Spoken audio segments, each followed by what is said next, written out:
Hey, what's up? Phil just finished running the room real quick. He took the camera from me. He started right here. Let's get the stuff where he started off. You don't want that drawing up, so we really want to. Did you see how he held the tape with his finger at first? Oh yes. To make sure that it doesn't move anywhere when he's trying to wipe it with his knife, just like he's going to do with this one. My finger here, my knife on this side, and just wave it out. Or else the tape will not stay there, of course. And once you have it pretty flat, then it starts to stick there. And see, right here we have a pretty big gap. We have a bevel to non-bevel drywall with a butt. We kind of want to fill that in just because, like, when we go to beat it, we don't want it sitting out too ugly, you know? So we just fill it out a little bit.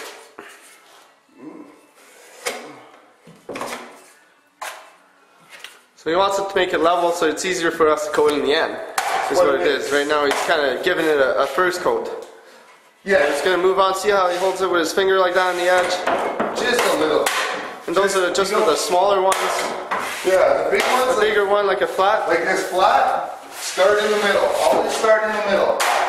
Always, always. And what that is, it makes your wrinkles less because there's mud and tape still pulling on the back end, and there's a little bit of force. So when you're taping, you'll feel that.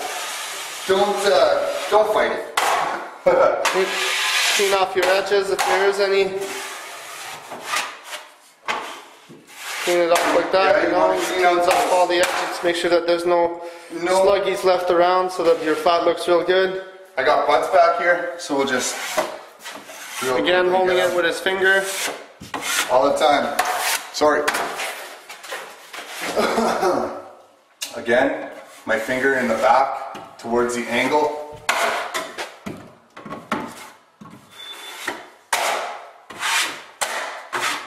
We got a couple of longer flats over here. Oh.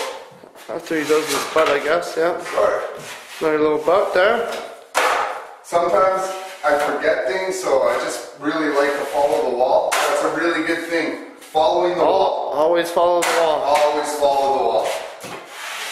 So see how he starts in the middle of this long one? Oh.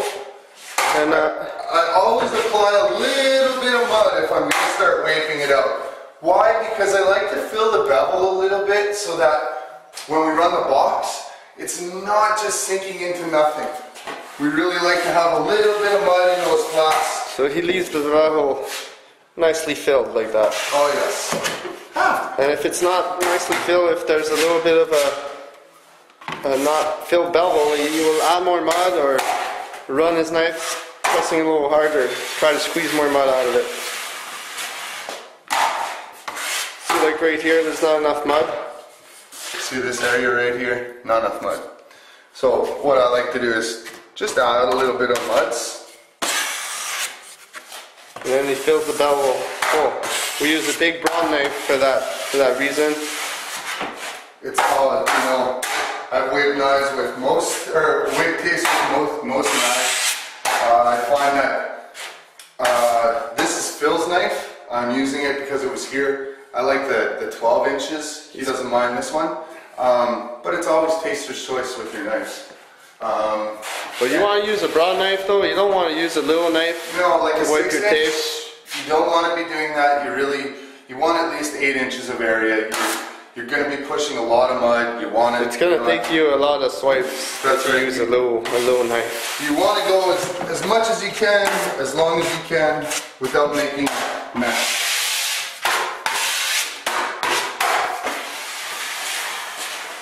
Again, having a little bit of yucky. We're just going to pull the tape a little bit to try to bring that wrinkle out. And perfect.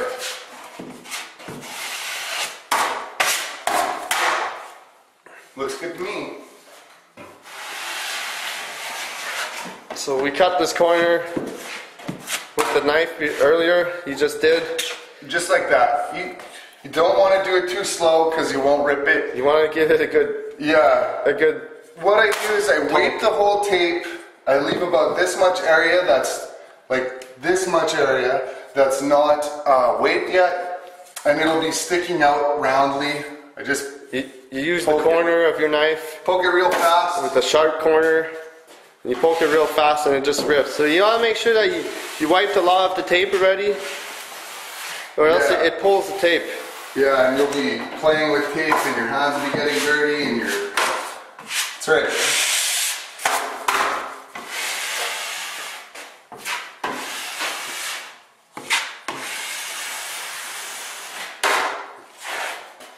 So you add a little bit of mud like that, where it's not filled, where the bevel is not filled with mud. Just like that. Then he cleans off the edge.